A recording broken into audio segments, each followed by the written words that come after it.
Tonight we will be talking about scalp pimples. Scalp is actually part of our skin. The scalp has got very high concentration of sebaceous glands or the oil gland.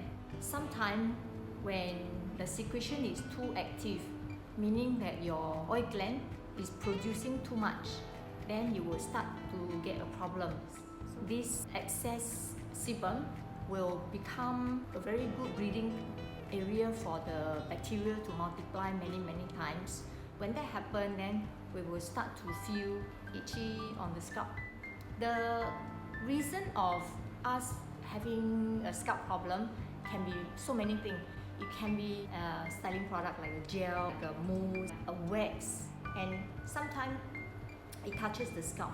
And when this product doesn't agree with you, you start to get this itchy sensation.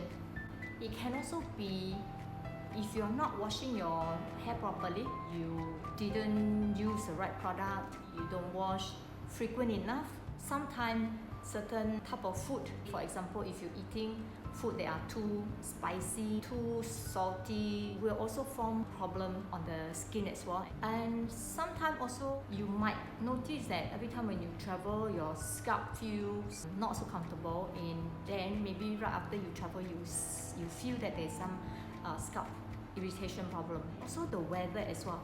If you are traveling from our hot weather here to a place where it is very cold, your skin also has to try and adjust to the different temperature.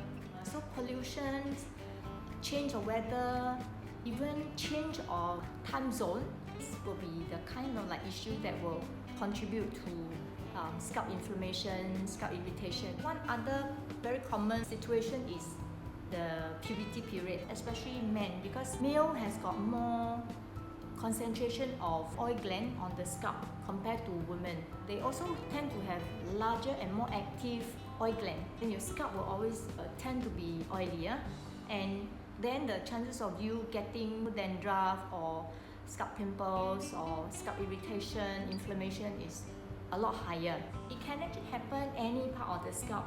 It's really very similar to pimples on the face. It has got a little bit of pus, and then there's some inflammation around the area, and you can see it like that. Condition like this actually is non-contagious in the sense if somebody is going to use a comb and then another person going to use the same tools like the comb, it's not going to transfer these pimples to another person. So it's a non-contagious condition. It is very much your own body, you're producing too much oil, and that you're not removing it properly, and so the area on the scalp becomes inflamed and pustular. To help to calm down the condition, what we use is some cream and ointment to dry up the oil and dry up the skin so that the inflammation starts to reduce, and then once that happens, the condition will become better. Sometimes you have more than one problem. It's not just the scalp pimples, maybe you also have some hair loss problem. First thing is always the scalp irritation problem. If the itching or the dandruff or the scalp pimples is there, stick to one shampoo that is supposed to address the sensitive scalp and the inflammation. If you keep changing, you will never know what is the cause of it. It may actually be the shampoo that you're using is not suitable. We always emphasize to our customer is that try to just use the juniper shampoo and then the Sooth tonic. Use it for 2 weeks, 1 month, and when the conditions start to improve, you feel that your scalp is really clean, no more irritation, no more pimples, no more itchiness, then you can start maybe to switch to a shampoo that is to address your other issue.